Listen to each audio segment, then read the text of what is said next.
लोग कह रहे हैं, उन्हीं के बात का हम आपको बता रहे हैं। भाई साहब, अगर आप ये कह रहे हैं जो बोया हो काटेगा, तो फिर आपके कहने के मुताबिक तो फिर जो भी मामला चल रहा है कोर्टों में, अदालतों में, वो सब छोड़ देना चाहिए। फैल जाएगी फिर मुल्क में, फिर कहाँ कानून का राज रहेगा। के मोनी सो गम खार मेरे साथ में है, गोड से वादी मेरा कुछ नहीं कर पाएंगे। मुल्क को जब भी पड़ा वक्त लहू हमने दिया से तुम्हें गद्दार नजर आ, मिटने देंगे न हम दस्तूर कभी भारत का, इम के सारे परस्तार मेरे साथ।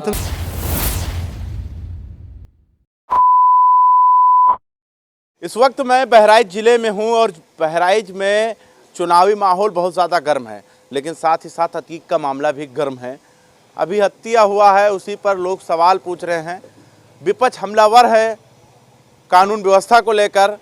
ऑल इंडिया मजलिस-ए-इत्तेहादुल मुस्लिमीन के जो राष्ट्रीय अध्यक्ष हैं असदुद्दीन अवैसी, वो भी हमलावर हैं सत्ता पर।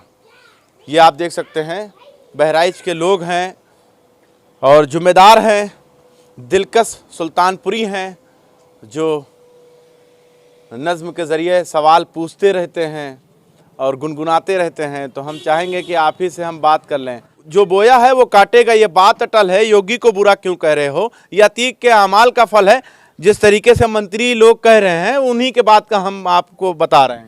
भाई साहब, अगर आप ये कह रहे हैं जो बोया हो काटेगा, तो फिर आपके कहने के मुताबिक तो फिर जो भी मामला चल रहा है कोर्टों में, अदालतों में, वो सब छोड़ देना चाहिए और सबको खुला छूट दे देना चाहिए कि जो जैसा करे वैसा भरे रोड पे आप हो जाओ। तो अनार्की फैल जाएगी फिर मुल्क में, फिर कहाँ कानून का राज रहेगा, फिर कानून का राज कहाँ रहेगा। और ठोक दो की पॉलिसी पे वही लोग अमल कर रहे हैं, वही लोग इसको अच्छा ठहरा रहे हैं जो गोडसे को मानते हैं। चूँकि गोडसे ने भी ठोक दे की पॉलिसी गांधी के साथ की थी, आज वही विचारधारा के लोग इसको सही बता रहे हैं। बाकी जो संविधान में भरोसा रखने वाले लोग हैं, जो इस लोकतंत्र को मजबूत करने वाले लोग हैं, वो कभी ठोक दो की पॉलिसी को नहीं अपनाएंगे। इसी बात पर मैं 4 मिसरे पढ़ूंगा कि हम चाहते क्या हैं, हमारे साथ कौन लोग हैं। हम मुसलमान हैं और इस मुल्क में रहने वाले तमाम सेकुलर लोग हमारे साथ हैं जो संविधान पर भरोसा रखते हैं। वो मिसरे 4 मेरे बतौर खास सुनिए कि मुल्क के मोनी सो गम खार मेरे साथ में हैं, मुल्क के मोनी सो गम खार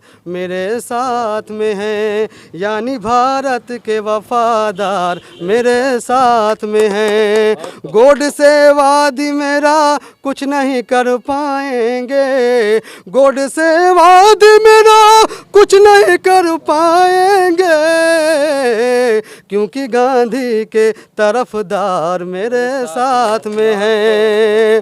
और मिटने देंगे न हम दस्तूर कभी भारत का, मिटने देंगे न कभी दस्तूर अपने भारत का, भीम के सारे परस्तार मेरे साथ में हैं। सर, हम लोगों को निशाने पर रखा जाता है, हमको कोई बोलता है वहाँ चले जाइए, यहाँ चले जाइए, वहाँ चले जाइए।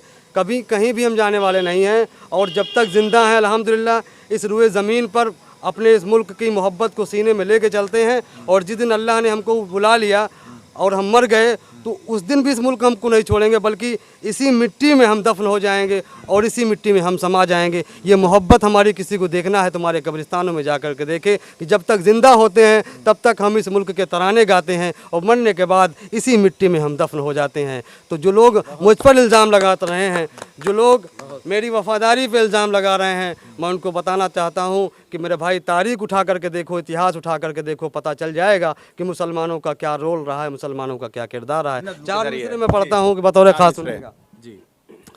हर सू बर्बादी के आसार नज़र आते हैं, हर सू बर्बादी के आसार नज़र आते हैं, इस हुकूमत के जो किरदार नज़र आते हैं।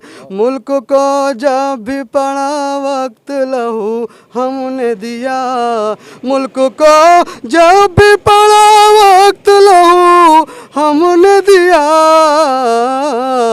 हम कहाँ से तुम्हें गद्दार नज़र आते हैं। हम कहाँ से तुम्हें गद्दार नज़र आते हैं। हमारी तारीख़ रही है कि जब हमको कभी पाकिस्तान के सामने रखा गया तो हम वीर अब्दुल हमीद की शक्ल में पाकिस्तान से टकरा गए, उसके टैंकों को उड़ा दिए और अपनी जान की कुर्बानी दे दी। जब कभी अंग्रेज़ों के सामने हमें लड़ना हुआ तो हम अशफाक उल्लाह खां की शक्ल में आए और इलाहाबाद की जेल में तख्तेदार पे चढ़ करके फांसी के बंदे को चूम लिया और हमने अपनी शहादत दे दी। ये हमारी तारीख़ है, हमारे खून में वफादारी शामिल है। और जो लोग मुझ पर इल्ज़ाम लगा रहे हैं वो अपनी तारीख़ उठा करके देंगे, नंगे हो जाएंगे। उनका क्या किरदार रहा इस मुल्क की आज़ादी में, जब तारीख़ उठा करके देखेंगे तो कहीं सर छुपाने के लिए जगह नहीं मिलेगी। हम पर इल्ज़ाम न लगाएं, पहले अपनी गिरबान झांक करके देखें।